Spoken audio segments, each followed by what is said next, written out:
The vampire king was betrayed by his family. Only a maid saved his life. The grand ballroom of Castle Thornwick glowed with crimson chandeliers, their light dancing across the faces of the vampire nobility gathered for the ancient coronation ceremony. King Matthias stood at the helm of centuries of power, his dark eyes surveying the crowd with the confidence of someone who'd ruled unopposed for over 400 years. The crimson sash across his chest marked him as the supreme bloodline, the oldest, the strongest, the unchallengeable. But confidence, he would soon learn, was a luxury he could no longer afford. His younger brother, Victor, stood to his left, smiling that same smile he'd worn since childhood. Next to Victor was their cousin Dmitri, the strategist of the family, whispering something into the ear of their Aunt Cassandra. Matthias had invited them all here tonight to celebrate the strengthening of his rule, a foolish decision in retrospect. "Your Majesty," a servant approached, her head bowed. She was new, he'd barely noticed her before. Dark hair pulled back simply, wearing the grey uniform of the household staff. She carried a silver goblet on a tray. "Your ceremonial wine." Matthias took it without looking at her, his attention already back on his family. He'd learned long ago that servants were background noise, part of the castle's machinery. This one was no different, or so he thought. He raised the goblet to his lips. The poison hit his system like liquid fire. It wasn't designed to kill him immediately. That would have been too obvious, too easy to trace. Instead, it spread through his veins like a sickness, burning away at his immortal strength. His knees buckled. He dropped the goblet, which shattered across the marble floor, and every eye in the ballroom turned to look at him. "Brother," Victor was suddenly beside him, catching him before he fell. How convenient, how perfectly positioned. "I don't understand," Matthias gasped, his vision already beginning to blur. "Oh, but you will," Dmitri said, stepping forward. His expression had changed. The courtly pleasantness had evaporated, replaced by something sharp and hungry. "You will understand that you were never meant to rule, that you were a mistake, an old king clinging to power while younger, better bloodlines were forced to bow." Cassandra smiled then, and Matthias realized with a clarity that came from the edges of consciousness that this had been planned for months. Longer, perhaps. She stepped forward and leaned down to his ear. "Your blood is weak," she whispered, "and the castle will have a new monarch by dawn." The poison continued its work. Matthias could feel his immortality fragmenting like ice under spring sun.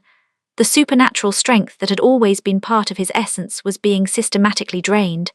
In the distance, he heard Victor giving orders to the guards who were apparently already loyal to him. Everything moved like a nightmare. The ballroom dissolved into chaos, though whether that was real or his mind fracturing, he couldn't tell. Someone was dragging him, Victor, still playing the concerned brother. They went down into the dungeons, into the ancient chambers beneath the castle, where the old blood wards still hummed with power. "Leave him," Victor commanded, his voice so different from the gentle tone he'd used before. "Let the poison finish its work. When he's truly dead, we'll dispose of the body in the old crypts. No one will question it. A shame about his weakness, a tragedy about his sudden decline." The darkness came like a merciful veil. Matthias lay on cold stone, bleeding out from the inside, his immortal body beginning its first real journey toward death. He had maybe hours, days if he was fortunate, but fortune had abandoned him in the moment his own brother raised the poisoned chalice. He didn't hear the footsteps at first. They were soft, cautious. When he finally managed to crack open his eye, all he saw was a blurry figure in grey. Another servant come to gawk at the dying king. Wasn't that just the perfect ending to his humiliation? But then he felt something cool against his burning forehead, a cloth soaked in water, and a voice soft, almost afraid. "Oh my God, Your Majesty, what have they done?" It was the girl from the ballroom, the one with the simple face and the downturned eyes, the one who'd brought him the poisoned wine. Or had she, through the pain and the fog, Matthias tried to focus. In her other hand she held something, a small vial, and her eyes weren't indifferent anymore. They were bright with intelligence and something else, something that looked like determination. "I don't have much time," she said, her voice shaking. "They think you're completely unconscious. I have maybe 5 minutes before the next guard check. Can you hear me?" Matthias tried to respond, but his mouth wouldn't form words. Okay, she whispered almost to herself. The poison they used, I recognized it. I know how to slow it down, not cure it. I can't cure it. But I can buy you time. I can buy you maybe a week, maybe 10 days if you're strong enough.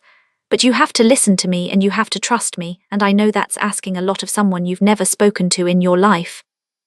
Why would she do this? Matthias's mind, even in its deteriorating state, was spiraling with questions. Because, she said, as if reading his expression, I watch them poison you on purpose. I watch everything in this castle because that's what people like me do. We watch, we listen, and I know something about your family that they don't want anyone to know. She leaned in close, and even through the pain Matthias caught the scent of her, soap and something like rosemary. Your death was supposed to look natural, she continued. But the poison they used isn't from this kingdom, it's from the Eastern Territories, from the old bloodline courts, which means someone outside your family is backing this coup, and if Victor's stupid enough to think Dmitri is his equal in ambition, he's going to end up dead within a month. She pulled back, hearing something. I have to go, but I'll be back. I'll bring you blood, real blood, which might slow the decay. And if you survive this, King Matthias, if you make it through the next week, you have to understand something. This castle isn't yours anymore. Not yet. But that doesn't mean it has to belong to them either. And then she was gone, disappearing back into the shadows as silently as she'd come. Matthias lay in the dark, dying, and yet somehow impossibly not alone. The poison still burned through his veins, but something else burned there now too. A fragment of hope, a whisper of a chance. By dawn he hadn't died yet. By the time Victor announced to the court that their king had succumbed to a mysterious illness, Matthias was still breathing, kept alive by a servant girl whose name he still didn't know, and whose motives remained a complete mystery. He just knew that if he lived, everything would change. The dungeons of Castle Thornwick were old, older than any living vampire could remember. They stretched beneath the castle for miles, a labyrinth of stone corridors and forgotten chambers where the first vampire lords had locked away their enemies and their secrets. Matthias had been king for 437 years, and he'd only explored about a third of them. Now, chained in one of the deepest, he was beginning to understand why so few people ventured down here. The chains themselves were spelled with ancient magic, blood magic specifically, designed to suppress a vampire's healing abilities, to prevent them from using their strength. They wouldn't hold him forever, but they would hold him long enough for the poison to finish its work. Or so Victor believed. It was the third night when the girl came again. This time Matthias could see her more clearly.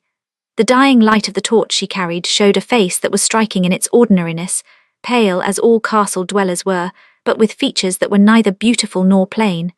She couldn't have been more than 25, which meant she was likely born after his ascension. She would have grown up in a world where he was simply the king, a constant fact of life, like the stone of the castle itself. You're awake, she observed, kneeling beside him. She was carrying a leather pouch this time and a small wooden cup.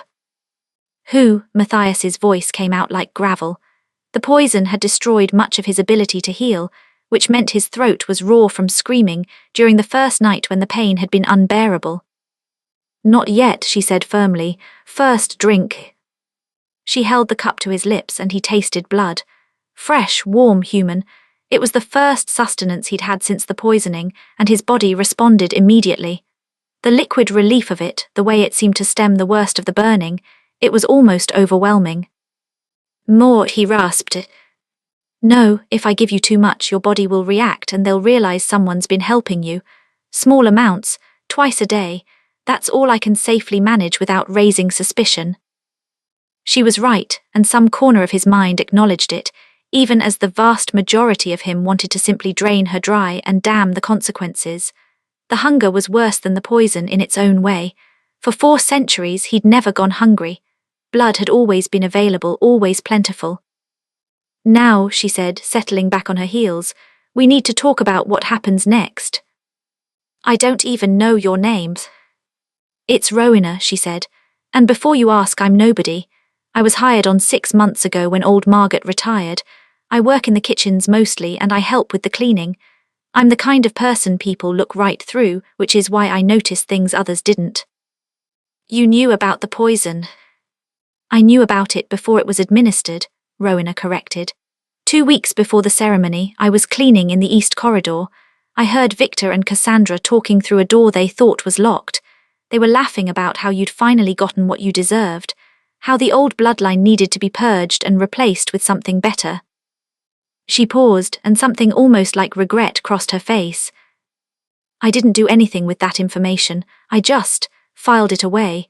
I wasn't about to get myself killed trying to protect a king I'd never even spoken to. But then, when you actually drank it, when I saw what they'd done, I couldn't just let you die. I couldn't let them think they'd won that easily. Why not? Because of this. She pulled a rolled parchment from her sleeve. It was sealed with wax, marked with an official seal that Matthias recognized even through his haze of pain and hunger. It was the Eastern Territory seal, the old bloodlines. That was in Dimitri's room. I found it when I was cleaning 3 days ago. I didn't open it, obviously, but I know what it is. That's a marriage contract between Dimitri and Victor and the Eastern matriarch's youngest daughter.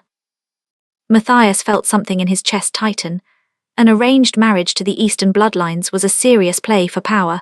It would bring wealth, military support, and most importantly, legitimacy. The Eastern Territories had been the first seat of vampire power in the continent. If they backed Victor's claim, there would be no realistic opposition. They planned to consolidate power quickly, Rowena continued. Kill you officially in a week or so, hold a funeral, establish Victor as the natural successor, then within a month announce the engagement to the east. By summer, the wedding. By winter, the Eastern Bloodline's military forces would be integrated into the castle guard. They would own this entire region. Exactly. She sat back, and he could see the tension in her shoulders. And you know what happens to servants when the power structure changes, especially ones who might remember how the old king ruled, might compare him favorably to the new one. Ah, there it was. You want to ensure I survive, Matthias said slowly, because you're afraid of what happens to people like you if Victor's truly in power.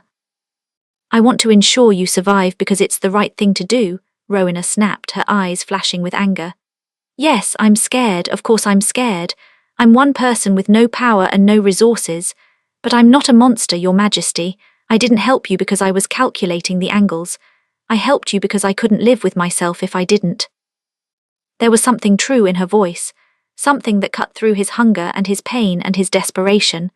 Matthias believed her, and that realization was somehow more disturbing than if she'd simply been pursuing self-interest. What do you propose? He asked. First, we need to understand the poison, she said. I've been reading in the castle library during my off hours, carefully, nothing that would draw attention. The one they used is called Nightbloom. It's supposed to be fatal to vampires within 48 hours, but it doesn't just kill you. It slowly converts your immortal blood into something mortal. It's designed to make you weak, to make you breakable. How long do I have? The way you're responding to the blood I'm bringing you, my guess is another 5 or 6 days before the poison has converted your entire system. After that, you'll be mortal, completely vulnerable, and that's when they'll move against you, because even a human king can't rule if he's locked in a dungeon. And the cure? Rowena hesitated. I think there is one, but I haven't found it yet. There's a reference to a counteragent in some of the old texts, but the descriptions are vague. It was originally created to protect the Eastern bloodlines from Nightbloom poisoning, but the recipe or the formula, whatever it was, it's been lost or hidden. Then I am effectively dead, Matthias said flatly. Not necessarily. Rowena leaned forward again, and there was something almost fierce in her expression. You have allies you don't know about. There are people in this castle who were loyal to your father. Some of them are still here, working, waiting. And there are houses in the other territories who won't be happy about the Eastern bloodlines gaining this kind of power. But right now, with you down here and Victor already spreading word that you're dying, you look like you've already lost. So what do? We buy time, Rowena said.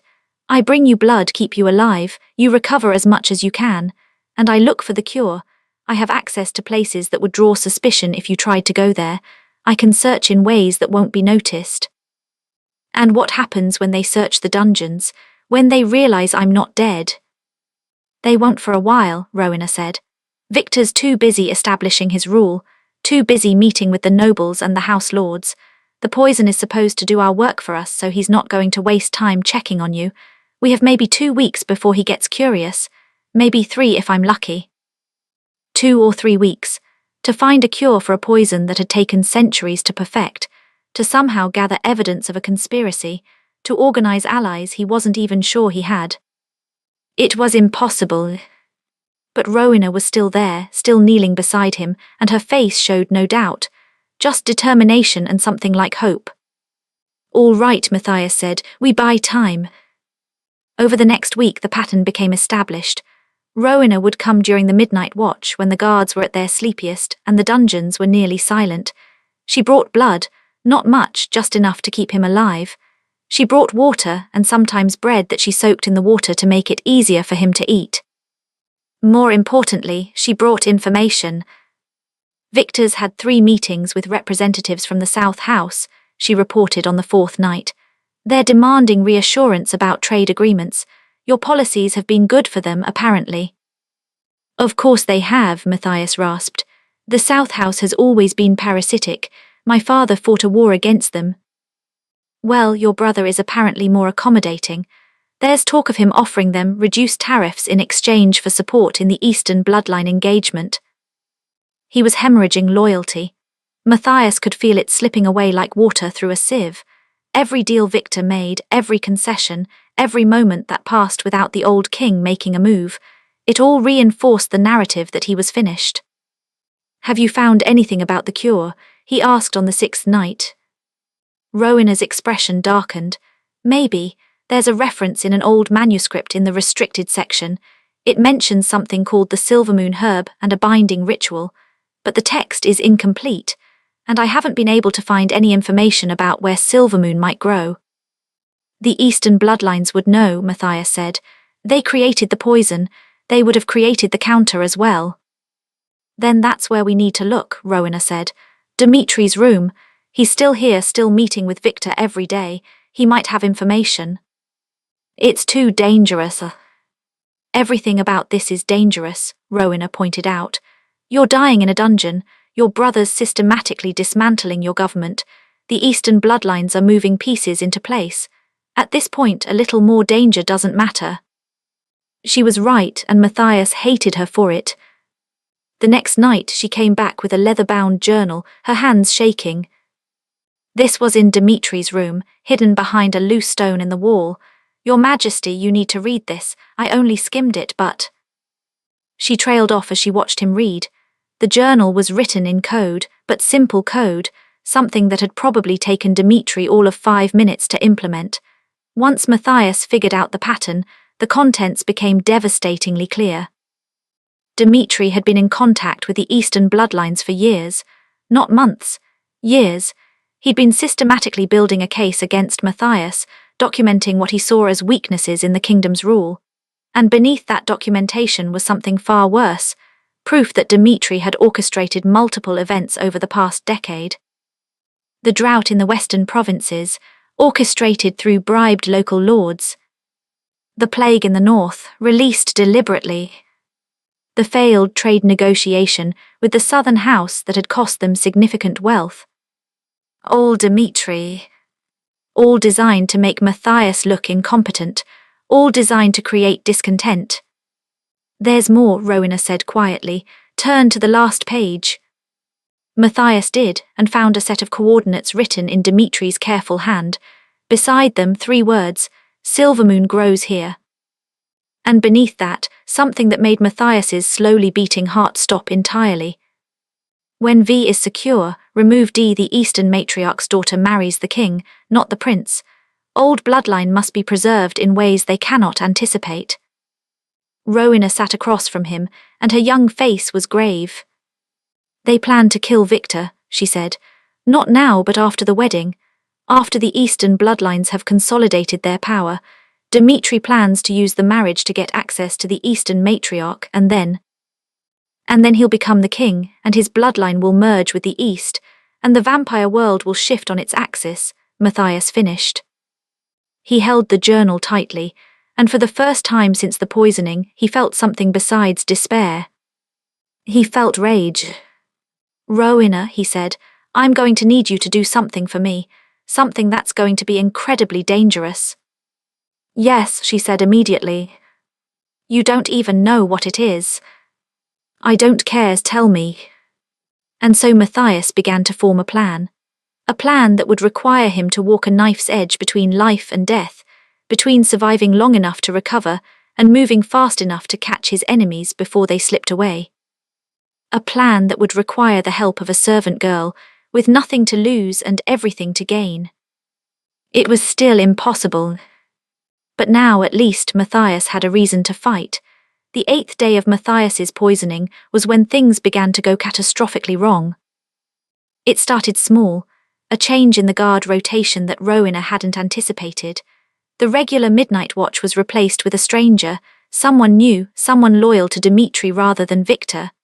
Rowena couldn't get to the dungeons that night, and Matthias lay in the darkness, rationing the blood she'd brought the night before, trying not to think about what it meant.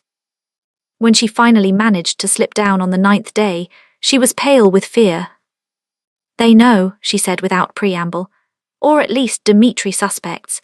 He's ordered an investigation into the guards who were posted in the dungeons. He's checking their loyalty, looking for someone who might have hidden sympathies toward you. Did they see you? No, I was careful, but I won't be able to come back for a few days.